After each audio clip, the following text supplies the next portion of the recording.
Welcome back my YouTube channel. ಎಲ್ಲರೂ ಹೇಗಿದ್ದೀರಾ? ಚೆನ್ನಾಗಿದ್ದೀರಾ? ನಾನು ಕೂಡ ತುಂಬ ಚೆನ್ನಾಗಿದ್ದೀನಿ. ಇವತ್ತು ನಾನು ಡೈಲಿ ರೊಟೀನ್ ಮಾಡ್ತಾಯಿದ್ದೀನಿ. ನಂದು ಡೇ ಫುಲ್ ಹೇಗಿರುತ್ತೆ ಮಕ್ಕಳ ಜೊತೆ ಅಂತ ನಾನು ಈ ಒಂದು ವಿಡಿಯೋದಲ್ಲಿ ತೋರಿಸ್ಕೊಡ್ತಾ ಇದ್ದೀನಿ. ಮೊದಲಿಂದಾಗಿ ಇಲ್ಲಿ ನನ್ನ ಮಗಳಿಗೆ ಫ್ರೆಶ್ ಅಪ್ ಮಾಡೋಣ ಅಂತ ಅಂದ್ಬಿಟ್ಟು ಫಸ್ಟ್ ಕೂದಲಿಗೆ ಸ್ವಲ್ಪ ಎಣ್ಣೆ ಹಾಕೋಣ, ಅವಳಿಗೆ ಫುಲ್ ಡ್ರೈ ಅಂತ ಅನಿಸ್ತಿತ್ತು. ಹಾಗಾಗಿ ಇಬ್ಬರು ಕೂಡ ತಲೆಗೆ ಎಣ್ಣೆ ಹಚ್ಕೊಂಡ್ವಿ. ಅವಳು ಫುಲ್ ಗಲಾಟೆ ಮಾಡ್ತಾಯಿದ್ಲು. ಹಾಗೆಯೇ ನೋಡ್ಬೋದು, ವೀಡಿಯೋ ಮಾಡ್ತಿದ್ರೆ ನನ್ನನ್ನು ತೋರಿಸು ಅಂತ ಹೇಳ್ತಾಯಿದ್ಲು. ಟೈಮ್ ಆಲ್ರೆಡಿ 10 ಗಂಟೆ ಆಗೋಗಿತ್ತು. ಈಗ ನಾನು ಅಡುಗೆ ಮನೆಗೆ ಬಂದು ಹಾಲು ಕಾಯಕ್ಕೆ ಇಟ್ಟಿದ್ದೀನಿ. ಅವಳು ಹಾಲು ಬೇಕು ಅಂತ ಹೇಳಿದ್ಲು. ಬೆಳಿಗ್ಗೆ ಕೂಡ ಕೊಟ್ಟಿದ್ದೆ. ಸೊ ಅವಳು ತಿಂಡಿ ಆದಮೇಲೆ ಒಂದು ಸರಿ ನಾನು ಅವಳಿಗೆ ಹಾಲು ಕೊಡ್ತೀನಿ. ಇಲ್ಲಿ ನಾನು ಐ ಫ್ಲೇಮಲ್ಲಿ ಇಟ್ಬಿಟ್ಟು ಪಾತ್ರೆ ತೊಳಿತಾ ಇದ್ದೀನಿ. ಹಿಂಗೆ ತಿರ್ಗಷ್ಟಲ್ಲಿ ಹಾಲು ಉಕ್ಕಿ ಹರಿದೋಯ್ತು. ಅರ್ಧ ಲೀಟ್ರ್ ಸುಮ್ಮನೆ ವೇಸ್ಟ್ ಆಗೋಯ್ತು. ತುಂಬಾ ಬೇಜಾರಾಗೋಯ್ತು ನನಗಂತೂ. ಅಳು ಬಂದಂಗೆ ಆಗೋಗಿತ್ತು. ಏನೂ ಮಾಡೋಕ್ಕಾಗೋದಿಲ್ಲ, ಒಂದೊಂದು ಸರಿ ಹಿಂಗಾಗುತ್ತೆ. 1/4 ಲೀಟ್ರಷ್ಟು ಹಾಲು ಮಾತ್ರ ಉಳಿತು. ಅವಳಿಗೂ ಕೂಡ ಒಂದು ಲೋಟದಷ್ಟು ನಾನು ಅವಳಿಗೆ ಹಾಲು ಕೊಡ್ತೀನಿ. ಹಾಲು ಕೊಟ್ಬಿಟ್ಟು ಬಂದು ಅಡುಗೆ ಮನೆಯೆಲ್ಲ ಫುಲ್ ನೀಟ್ ಮಾಡೋಷ್ಟರಲ್ಲಿ ನನ್ನ ಮಗಳು ನನಗೆ ಅಂತ ಇನ್ನೊಂದು ಕೆಲಸ ಕೂಡ ರೆಡಿ ಮಾಡಿ ಇಟ್ಟಿದ್ಲು. ರೂಮಲ್ಲಿ ಫುಲ್ ಅಕ್ಕಿ ಎಲ್ಲ ತೆಗೆದು ನೋಡ್ಬೋದು ನೀವು, ನೆಲದಲ್ಲಿ ಫುಲ್ ಅಕ್ಕಿ ಎಲ್ಲ ಚೆಲ್ಬಿಟ್ಟಿದ್ಲು. ನನ್ನನ್ನೇ ಜೋರು ಮಾಡ್ತಾಯಿದ್ಲು. ಅವಳು ಫ್ರೆಶ್ ಅಪ್ ಮಾಡೋಣ ಅಂದ್ಬಿಟ್ಟು ಅವಳಿಗೆ ಬಟ್ಟೆ ಎಲ್ಲ ತೆಗೆದಿಟ್ಟು ಅವಳು ಕೂಡ ಫ್ರೆಶ್ ಅಪ್ ಮಾಡಿ ಅವಳು ಕೂಡ ಮನಗಿಸಿದಾಯಿತು. ಈಗ ನಾನು ಕೂಡ ಫ್ರೆಶ್ ಅಪ್ ಆಗಿ ಬಂದು ಆಲ್ರೆಡಿ 12 ಗಂಟೆ ಆಗಿಬಿಟ್ಟಿತ್ತು. ತಿಂಡಿ ಕೂಡ ಮಾಡಿರಲಿಲ್ಲ ನಾನು. ಸೊ ಹಾಗಾಗಿ ಅವನ್ನ ಕರ್ಕೊಂಡು ಬಂದೆ ತಿಂಡಿ ತಿನ್ನೋಣ ಅಂತ ಅಂದ್ಬಿಟ್ಟು ಅವನ್ನ ಕರ್ಕೊಬರೋಕ್ಕೆ ಅಂದ್ಬಿಟ್ಟು ರೆಡಿ ಆಗ್ತಾಯಿದ್ದೀನಿ. ನಾನು ಹಸಿ ಕೂದಲಲ್ಲಿ ಯಾವಾಗಲೂ ಅಷ್ಟೇ, ಕೂದಲು ತ್ಯಾವ ಆಗಿದ್ದಾಗ ಬಾಚಕ್ಕೇನು ಹೋಗಬೇಡಿ, ಯಾಕೆಂದರೆ ಏರ್ ಫಾಲ್ ತುಂಬಾ ಆಗುತ್ತೆ. ಅದಕ್ಕೋಸ್ಕರ ಫುಲ್ ಡ್ರೈ ಆದಮೇಲೆ ನೀವು ತಲೆ ಬಾಚಿದ್ರೆ ಒಳ್ಳೆಯದು. ಈಗ ನಾನು ಸ್ಕೂಲ್ ಹತ್ರ ಹೋಗಿ ಅವನನ್ನು ಕರ್ಕೊಬರೋಕ್ಕೆ ಅಂತ ಹೋಗ್ತಾಯಿದ್ದೀನಿ. ಅವನನ್ನು ಕೂಡ ಕರ್ಕೊಬಂದಿದ್ದಾಯಿತು. ಅವನು ಕೂಡ ಫ್ರೆಶ್ ಅಪ್ ಆಗೋಕ್ಕೆ ಅಂದ್ಬಿಟ್ಟು ಹೋಗ್ತಿದ್ದಾನೆ. ನಾನಿಲ್ಲಿ ಮಧ್ಯಾಹ್ನದ ಊಟಕ್ಕೆ ರೆಡಿ ಮಾಡ್ಕೊಳ್ತಾ ಇದ್ದೀನಿ. ಅನ್ನಕ್ಕೂ ಕೂಡ ಇಟ್ಟಿದ್ದಾಯಿತು. ಸೊ ಬೇಗ ಬೇಗ ನಮ್ಮಿಬ್ಬರಿಗೋಸ್ಕರ ಏನಾದರೂ ಮಾಡೋಣ ಅಂತ ಅಂದ್ಬಿಟ್ಟು ಇಲ್ಲಿ ರೆಡಿ ಮಾಡ್ತಾ ಇದ್ದೀನಿ. ಇಲ್ಲಿ 3 ಆಲೂಗೆಡ್ಡೆ ತೊಗೊಂಡು ಸಣ್ಣದಾಗಿ ಹಚ್ಚುತ್ತಾ ಇದ್ದೀನಿ. ಒಂದು ಬದನೆಕಾಯಿ ನಾನಿಲ್ಲಿ 2 ತೊಗೊಬಂದೆ. ಜಾಸ್ತಿ ಆಗಿಬಿಡುತ್ತೆ ಸಾಂಬಾರು, ಮತ್ತು ನೈಟ್ ಮಾಡಬೇಕಲ್ಲ, ಹಾಗಾಗಿ ಜಾಸ್ತಿ ಆಗಿಬಿಡುತ್ತೆ ಅಂತ ನಾನು ಒಂದೇ ಬದನೆಕಾಯಿ ಹಾಕಿದ್ದೀನಿ. ಸೊ ತುಂಬ ಅಂದರೆ ತುಂಬಾ ಚೆನ್ನಾಗಿರುತ್ತೆ ಇದು. ಬೇಗ ಬೇಗ ಮಾಡ್ಕೋಬೋದು. ಕಾಂಬಿನೇಷನ್ ಆಗಿ ನಾವು ಚಪಾತಿ, ದೋಸೆ ಎಲ್ಲನೂ ತಿನ್ಬೋದು. ಸೂಪರಾಗಿರುತ್ತೆ. ನಾನಿಲ್ಲಿ ವೈಟ್ ರೈಸ್ ಕೂಡ ಮಾಡ್ತಾಯಿದ್ದೀನಿ. ನೋಡ್ಬೋದು ಇಲ್ಲಿ ಎಷ್ಟು ಸಣ್ಣದಾಗಿ ಕಟ್ ಮಾಡ್ಕೊಂಡಿದ್ದೀನಿ ಅಂತ. ಇಲ್ಲಿ ನಾನು 2 ಸ್ಪೂನ್ ಎಣ್ಣೆ, ಸಾಸಿವೆ, ಜೀರಿಗೆ, ಬೆಳ್ಳುಳ್ಳಿ, ಕರಿಬೇವಿನ ಸೊಪ್ಪು, ಈರುಳ್ಳಿ ಹಾಕಿ ಫ್ರೈ ಮಾಡ್ತಾಯಿದ್ದೀನಿ. ಇದು ಸ್ವಲ್ಪ ಗೋಲ್ಡನ್ ಬ್ರೌನ್ ಬರೋವರೆಗೂ ಸ್ವಲ್ಪ ಹುರ್ಕೊಳ್ಳಿ. ಅದಾದ ನಂತರ ಇಲ್ಲಿ 2 ಟೊಮೊಟೊ ಹಣ್ಣು ಹಾಕ್ಕೊಳ್ಳಿ. 2 ಟೊಮೊಟೊ ಹಣ್ಣು ಹಾಕ್ಕೊಂಡದು ಸ್ವಲ್ಪ, ಈಗ ಟೊಮೊಟೊ ಹಣ್ಣು ಫುಲ್ ಸಾಫ್ಟ್ ಆಗೋವರೆಗೂ ಸ್ವಲ್ಪ ಹುರ್ಕೊಳ್ಳಿ. ಇಲ್ಲಿ ತೊಳೆದಿಟ್ಟಿರುವಂಥ ಆಲೂಗೆಡ್ಡೆನ ಕೂಡ ಹಾಕ್ಕೊಳ್ತಾ ಇದ್ದೀನಿ. ನೋಡ್ಬೋದು ಎಷ್ಟು ಸಣ್ಣದಾಗಿ ಕಟ್ ಮಾಡಿದ್ದೀನಿ ಅಂದರೆ, ಯಾಕೆ ಅಂತಂದರೆ ಬೇಗನೆ ಬೇಯುತ್ತೆ. ಇಲ್ಲಿ ನಾವು ಕುಕ್ಕರಿಗೆ ಹಾಕಿಲ್ಲ, ಹಾಗೇ ಬೇಯಿಸ್ತಿರೋದ್ರಿಂದಾಗಿ ಸಣ್ಣದಾಗಿ ಹಾಕ್ಕೊಂಡಿದ್ದೀನಿ. ಇದನ್ನು ಚಪಾತಿ, ದೋಸೆ ಜೊತೆ ತುಂಬ ಅಂದರೆ ತುಂಬಾ ಚೆನ್ನಾಗಿರುತ್ತೆ. ಚಟ್ನಿ ಜೊತೆ ತಿನ್ನೋ ಬದಲು ಈ ಥರ ಮಾಡ್ಕೊಂಡು ತಿಂದರೆ ಸೂಪರಾಗಿರುತ್ತೆ. ಹಾಗಾಗಿ ನಾನು ಇದನ್ನ ವೈಟ್ ರೈಸಿಗೆ ಮಾಡ್ತಾಯಿದ್ದೀನಿ. ಇದು ನನ್ನ ಮಗನಿಗೆ ತುಂಬ ಇಷ್ಟ ಇದು, ಏಕೆಂದರೆ ಅಷ್ಟು ರುಚಿಯಾಗಿ ಬರುತ್ತೆ. ನೀವು ಕೂಡ ಮನೇಲಿ ಟ್ರೈ ಮಾಡಿ. ಪ್ಲೀಸ್ ನನ್ನ ವೀಡಿಯೋಗೆ ಸಪೋರ್ಟ್ ಮಾಡಿ, ಜಾಸ್ತಿ ವ್ಯೂಸ್ ಬರೋ ಹಾಗೆ ಮಾಡಿ. ಸ್ಕಿಪ್ ಮಾಡ್ದೇ ನನ್ನ ವೀಡಿಯೋಗಳನ್ನ ನೋಡಿ.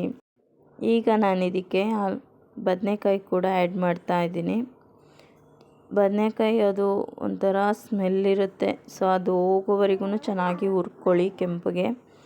ನೋಡ್ಬೋದು ನೀವು, ಚೆನ್ನಾಗಿ ಕೈ ಆಡಿಸ್ತಾನೇ ಇದ್ದೀನಿ. ಯಾಕೆ ಅಂತಂದರೆ ಅದು ನಾವು ಹೈ ಫ್ಲೇಮಲ್ಲಿ ಮಾಡ್ತಾಯಿದ್ದೀನಿ. ಕಮ್ಮಿ ಎಣ್ಣೆ ಹಾಕಿರೋದ್ರಿಂದ ಬೇಗನೆ ಅದು ಡ್ರೈ ಆಗುತ್ತೆ. ಸೊ ಅದಕ್ಕೀಗ ನೋಡಿ ಸ್ವಲ್ಪ ಅರಿಶಿನ ಹಾಕ್ಕೊಳ್ಳಿ. ಸ್ವಲ್ಪ ಚಿಟಿಕೆಯಷ್ಟು ಅರಿಶಿನ ಕೂಡ ಆ್ಯಡ್ ಮಾಡಿದ್ದೀನಿ. 1 ಸ್ಪೂನಷ್ಟು ಇಲ್ಲಿ ಸಾಂಬಾರು ಪೌಡ್ರು ಕೂಡ ಹಾಕ್ತಾಯಿದ್ದೀನಿ. ನಿಮಗೆ ಸಾಂಬಾರು ಪೌಡ್ರು ಇಲ್ಲ ಅಂತ ಅಂದರೆ ನೀವು ಚಿಲ್ಲಿ ಪೌಡರ್ ಮತ್ತು ಕೊರಿಯಾಂಡರ್ ಪೌಡ್ರು ಕೂಡ ಹಾಕೋಬೋದು. ಇಲ್ಲಿ ಚೆನ್ನಾಗಿ ಫ್ರೈ ಮಾಡ್ತಾಯಿದ್ದೀನಿ ನೋಡಿ. ಇದು ಸಾಂಬಾರು ಪೌಡ್ರು ಸ್ವಲ್ಪ ಎಣ್ಣೆಯಲ್ಲಿ ಫ್ರೈ ಆಗಬೇಕು, ಹಾಗಾಗಿ ನಾನು ಫ್ರೈ ಮಾಡ್ತಾಯಿದ್ದೀನಿ. ಈಗಲೇ ನೀರು ಹಾಕ್ಕೊಳ್ಳೋಕೆ ಹೋಗಬೇಡಿ. ನೋಡಿ ಈಗ ಫುಲ್ಲು ಡ್ರೈ ಆಗಿದೆ. ಹೀಗೆ ಕೂಡ ನೀವು ತಿನ್ಬೋದು, ಆದರೆ ನಾನು ಸ್ವಲ್ಪ ಗ್ರೇವಿ ಥರ ಮಾಡೋದ್ರಿಂದಾಗಿ ಸ್ವಲ್ಪ ನೀರು ಹಾಕ್ಕೊಳ್ತೀನಿ. ಈಗ ರುಚಿಗೆ ತಕ್ಕಷ್ಟು ಉಪ್ಪು ಕೂಡ ಹಾಕ್ಕೊಂಡು ಇದಕ್ಕೆ ನಿಮಗೆ ಎಷ್ಟು ಬೇಕು ನೀರು ನೋಡ್ಕೊಳ್ಳಿ. ನಿಮಗೆ ಸಾಂಬಾರು ಜಾಸ್ತಿ ಬೇಕಂದರೆ ಸ್ವಲ್ಪ ಜಾಸ್ತಿ ಹಾಕ್ಕೊಳ್ಳಿ. ನಾನಿಲ್ಲಿ 1.5 ಗ್ಲಾಸಷ್ಟು ನೀರನ್ನ ಆ್ಯಡ್ ಮಾಡ್ತಾಯಿದ್ದೀನಿ. ಈಗ ಇದಕ್ಕೆ ನೀರು ಹಾಕಿದ ನಂತರ ಸ್ವಲ್ಪ ಮಿಕ್ಸ್ ಮಾಡಿಕೊಂಡು ಕುದಿಯೋಕ್ಕೆ ಬಿಡೋಣ. ಇದನ್ನು ಈಗ ಜಾಸ್ತಿ ನೀರು ಹಾಕ್ಕೊಳ್ಳೋಕ್ಕೆ ಹೋಗಬೇಡಿ, ಅಷ್ಟು ಚೆನ್ನಾಗಿ ಬರಲ್ಲ ಇದು ಗ್ರೇವಿ. ಹಾಗಾಗಿ ಸ್ವಲ್ಪ ಹಾಕ್ಕೊಂಡು ಕುದಿಯೋಕ್ಕೆ ಬಿಡ್ತಾಯಿದ್ದೀನಿ. ಇಲ್ಲಿ ನನ್ನ ಮಗ ನನ್ನ ಮದುವೆ ವೀಡಿಯೋ ನೋಡ್ತಾ ಇದ್ದಾನೆ. ನಾನು ಕೂಡ ಹಾಗೆ ಅದು ಕುದಿಯೋಸಲು ಒಂದು 5 ನಿಮಿಷ ನೋಡೋಣ ಅಂದ್ಬಿಟ್ಟು ಕೂತ್ಕೊಂಡೆ.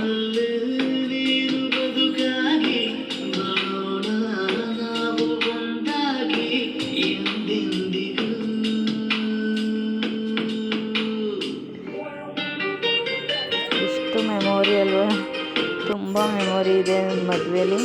ಸೊ ಅವನು ನಿಂತ್ಕೊಂಡೇ ನೋಡ್ತಾ ಇದ್ದಾನೆ. ಕೂತ್ಕೊಂಡು ನೋಡು ಅಂತ ಹೇಳಿದ್ರು ಅವನು ನಿಂತ್ಕೊಂಡೇ ನೋಡ್ತಾ ಇದ್ದ. ಅವನನ್ನು ಜೋರು ಮಾಡಿ ಕೂರ್ಸ್ಬಿಟ್ಟು ಬರೋಷ್ಟರಲ್ಲಿ ಇಲ್ಲಿ ಸಾಂಬಾರು ಕೂಡ ರೆಡಿಯಾಗಿತ್ತು.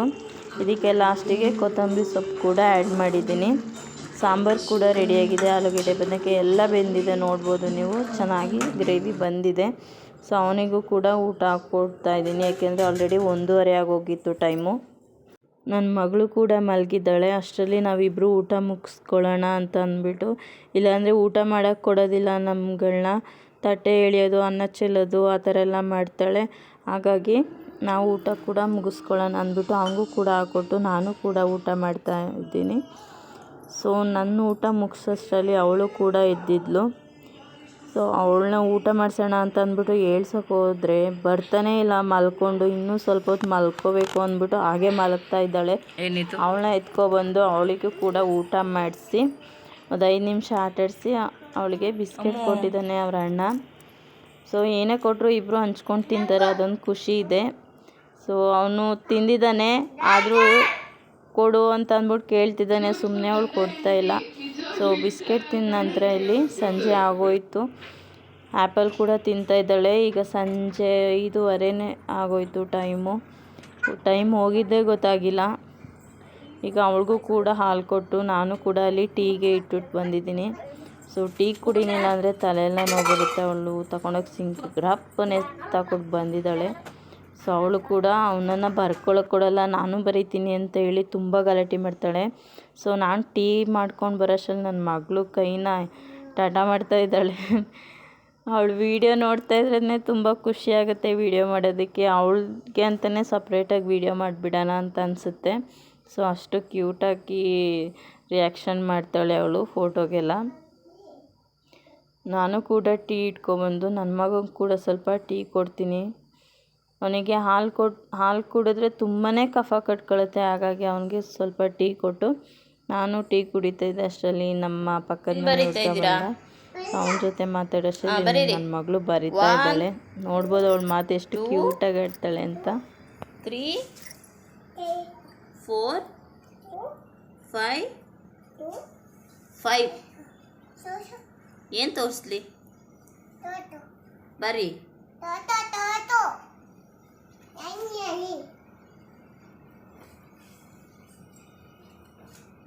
ಬರ್ದಾಯ್ತಾ? ಓಶೋ ದೇವ, ಕೆನ್ನೆ ಮೇಲೆ ಕೈ ಹೋಗ್ನೇ ಇಲ್ಲ. ಏನು ಬರೀತಿದ್ದೀರಾ?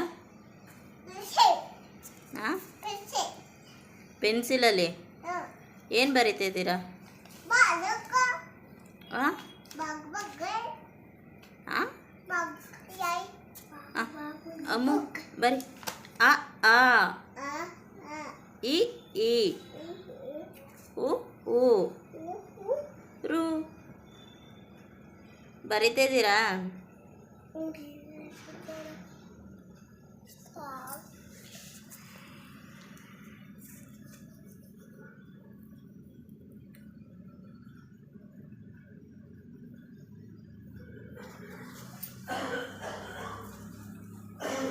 ನಾನು ನೈಟ್ ಊಟಕ್ಕೆ 1 ಕಪ್ಪಷ್ಟು ತೊಗರಿಬೇಳೆ, 1 ಕಪ್ಪಷ್ಟು ಹೀರೆಕಾಯಿನ ಸಣ್ಣದಾಗಿ ಕಟ್ ಮಾಡಿ ಹಾಕ್ಕೊಂಡಿದ್ದೀನಿ ಹೀರೆಕಾಯಿನ. ಈಗ ಅದಕ್ಕೆ 2 ಟೊಮೊಟೊ ಕೂಡ ಆ್ಯಡ್ ಮಾಡ್ತಾಯಿದ್ದೀನಿ. ಚಿಟಿಕೆ ಅಷ್ಟು ಅರಿಶಿನ ಕೂಡ ಹಾಕ್ಕೊಳ್ತಾ ಇದ್ದೀನಿ. ಇಲ್ಲಿ ನಾನು ಸಾಂಬಾರು ಪೌಡ್ರ್ ಹಾಕ್ತಾಯಿದ್ದೀನಿ. 2 ಸ್ಪೂನಷ್ಟು ಸಾಂಬಾರು ಪೌಡ್ರ್ ಹಾಕ್ತಾಯಿದ್ದೀನಿ ನಾನಿಲ್ಲಿ. ಫುಲ್ ಮಿಕ್ಸ್ ಮಾಡ್ಕೊಳ್ಳಿ. ಮಿಕ್ಸ್ ಮಾಡ್ಕೊಂಡಿದ ನಂತರ ಇಲ್ಲಿ ರುಚಿಗೆ ತಕ್ಕಷ್ಟು ಉಪ್ಪು ಕೂಡ ಹಾಕಿ ಇಲ್ಲಿ ಇದನ್ನು ನಾನು 2 ವಿಶಿಲ್ನ ನಾನು ತೊಗೊಳ್ತಿದ್ದೀನಿ. ಅಷ್ಟರಲ್ಲಿ ನಮ್ಮ ಯಜಮಾನ್ರು ಕೂಡ ಬಂದಿದ್ದರು. ನನಗೆ ಎಗ್ ಪಪ್ಸ್ ಅಂದರೆ ತುಂಬಾ ಇಷ್ಟ. ಅದನ್ನು ತೊಗೊಬಂದಿದ್ರು. ಸೊ ಅದನ್ನು ತಿಂದು ಮುಗಿಸೋಷ್ಟರಲ್ಲಿ ಪ್ರೆಷರ್ ಕೂಡ ಹೋಗಿತ್ತು. ನೋಡ್ಬೋದು ಬೇಳೆ ಎಲ್ಲ ತುಂಬ ಬೆಂದೋಗಿದೆ 2 ವಿಶಿಲ್ಗೆ. ಸೊ ಈಗ ನಾನು ಆ ಕಡೆ ಇಲ್ಲಿ ನಾನು ಸಾಂಬಾರಿಗೆ ಒಂದು ಸೈಡಲ್ಲಿ ಒಗ್ಗರಣೆಗೆ ಇಟ್ಟು ಒಂದು ಸೈಡ್ ಇದು ಸಾಂಬಾರನ್ನ ಕುದಿಯೋಕ್ಕೆ ಇಟ್ಟಿದ್ದೀನಿ. ಸೊ ಸಾಸಿವೆ, ಜೀರಿಗೆ, ಈರುಳ್ಳಿ, ಬೆಳ್ಳುಳ್ಳಿ, 1-2 ಒಣಮೆಣ್ಸಿನ್ಕಾಯಿನ ಹಾಕ್ಕೊಳ್ಳಿ. ತುಂಬ ಚೆನ್ನಾಗಾಗುತ್ತೆ. ಬೆಳ್ಳುಳ್ಳಿನ ಸ್ವಲ್ಪ ಎಣ್ಣೆಲಿ ಫ್ರೈ ಮಾಡ್ಕೊಳ್ಳಿ. ತುಂಬ ಟೇಸ್ಟಿಯಾಗಿ ಬರುತ್ತೆ ಸಾಂಬಾರು. ಅದ್ರ ಫ್ಲೇವರಿಂದನೇ ಸಾಂಬಾರು ಟೇಸ್ಟಾಗಿ ಬರುತ್ತೆ ಅಂತಲೇ ಹೇಳ್ಬೋದು. ಸೊ ಅದಕ್ಕೆ ಚೆನ್ನಾಗಿ ಫ್ರೈ ಮಾಡ್ಕೊಳ್ಳಿ. ಈ ಕಡೆ ಸಾಂಬಾರಿಗೆ ನಾನಿಲ್ಲಿ ಕೊತ್ತಂಬರಿ ಸೊಪ್ಪನ್ನ ಹಾಕಿ ಕುದಿಸ್ತಾ ಇದ್ದೀನಿ. ತುಂಬಾ ಚೆನ್ನಾಗುತ್ತೆ. ಕೊತ್ತಂಬರಿ ಸೊಪ್ಪು ಹಾಕಿದ್ರೂ ಕೂಡ ಸಾಂಬಾರು ತುಂಬಾ ಟೇಸ್ಟಿಯಾಗಿ ಬರುತ್ತೆ.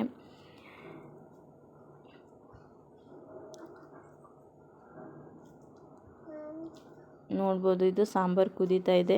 ಒಗ್ಗರಣೆ ಕೂಡ ರೆಡಿ ಆಯಿತು. ಅದನ್ನು ಸಾಂಬಾರಿಗೂ ಕೂಡ ಹಾಕ್ತಾಯಿದ್ದೀನಿ. ಚೆನ್ನಾಗಿ ಈರುಳ್ಳಿ ಕೆಂಪಗಾಗೋವರೆಗೂ ಹುರ್ಕೊಳ್ಳಿ. ಈಗ ನಾನು ಸಾಂಬಾರನ್ನ ಕುದಿಯೋಕ್ಕೆ ಬಿಡ್ತಾಯಿದ್ದೀನಿ. ಪ್ಲೀಸ್ ನನ್ನ ವಿಡಿಯೋ ಇಷ್ಟ ಆಗಿದ್ದರೆ ಲೈಕ್ ಮಾಡಿ, ತಪ್ಪದೆ ಲೈಕ್ ಮಾಡಿ, ನನ್ನ ವಿಡಿಯೋನ ಶೇರ್ ಮಾಡಿ, ಕಮೆಂಟ್ ಮಾಡಿ. ಹಾಗೆ ಯಾರೆಲ್ಲ ಹೊಸ್ದಾಗಿ ನೋಡ್ತಿದ್ದೀರಾ ಪ್ಲೀಸ್ ಸಬ್ಸ್ಕ್ರೈಬ್ ಆಗಿ. ಪ್ಲೀಸ್ ನನ್ನ ವಿಡಿಯೋಗೆ ಸಪೋರ್ಟ್ ಮಾಡಿ ಅಂತ ಕೇಳ್ಕೊಳ್ತೀನಿ. ನಿಮಗೆ ಯಾವ ಥರ ವಿಡಿಯೋ ಬೇಕೋ ಅದನ್ನು ನೀವು ಪ್ಲೀಸ್ ಕಮೆಂಟ್ ಮಾಡಿ ತಿಳಿಸಿ. ನಾನು ಅದೇ ಥರ ವಿಡಿಯೋ ಮಾಡ್ತೀನಿ. ಪ್ಲೀಸ್ ನನ್ನ ವಿಡಿಯೋಗೆ ಸಪೋರ್ಟ್ ಮಾಡಿ ಅಂತ ನಾನು ಕೇಳ್ಕೊಳ್ತಿದ್ದೀನಿ. ಸಾಂಬಾರು ಕೂಡ ರೆಡಿ ಆಯಿತು. ಈಗ ನಾನು ಈರುಳ್ಳಿ ಪಕೋಡ ಕೂಡ ಮಾಡ್ತಾಯಿದ್ದೀನಿ. ತುಂಬ ಟೈಮ್ ಬಜ್ಜಿ ಬೋಂಡ ಮಾಡೇ ಆಲ್ಮೋಸ್ಟ್ 1 ತಿಂಗಳು ಹತ್ತಿರ ಆಯಿತು. ಯಾಕೆಂದರೆ ಸ್ವಲ್ಪ ಮಕ್ಕಳಿಗೂ ಕೂಡ ಕೆಮ್ಮಿತ್ತು. ಹಾಗಾಗಿ ನಾನು ಮಾಡಿರಲಿಲ್ಲ. ಸೊ ಹಾಗಾಗಿ ಇವತ್ತು ಮಾಡ್ತಾಯಿದ್ದೀನಿ. ಬೇಳೆ ಸಾರು ಮಾಡಿದಾಗೆಲ್ಲ ಈ ಥರ ಮಾಡ್ತಾನೆ ಇರ್ತೀನಿ. ಯಾಕೆಂದರೆ ಬರೀ ಬೇಳೆ ಸಾಂಬಾರು ತಿನ್ನೋಕ್ಕಾಗೋದಿಲ್ಲ ಅಲ್ವಾ. ಹಾಗಾಗಿ ನಾನು ಈ ಥರ ಮಾಡ್ತೀನಿ. ಹಪ್ಪಳ ತಿನ್ನೋದಿಲ್ಲ ನಾನು. ಯಾಕೆಂದರೆ ಗ್ಯಾಸ್ಟ್ರಿಕ್ ಥರ ಆಗೋಗುತ್ತೆ ಅಂತ ಹಪ್ಪಳ ಕೂಡ ತಿನ್ನಲ್ಲ. ಪಕೋಡನ ನಾನು ಲೋ ಫ್ಲೇಮಲ್ಲಿಟ್ಟು ಮುದ್ದೆ ಕೂಡ ರೆಡಿ ಮಾಡಿದ್ದಾಯಿತು. ನೋಡ್ಬೋದು ನೀವು ಪಕೋಡ ಎಷ್ಟು ಚೆನ್ನಾಗಿ ಬಂದಿದೆ ಅಂತ. ಫುಲ್ ಕ್ರಿಸ್ಪಿಯಾಗಿ ಕೂಡ ಬಂದಿತ್ತು. ಇದನ್ನು ರೆಸಿಪಿ ಹಾಕೋಕ್ಕಾಗಲಿಲ್ಲ. ನಿಮಗೆ ಬೇಕು ಅಂದರೆ ಕಮೆಂಟ್ ಸೆಕ್ಷನಲ್ಲಿ ತಿಳಿಸಿ. ನಾನು ನೆಕ್ಸ್ಟ್ ಟೈಮ್ ಮಾಡುವಾಗ ವೀಡಿಯೋ ಕೂಡ ಹಾಕ್ತೀನಿ ನಾನು ಇದ್ರದ್ದು.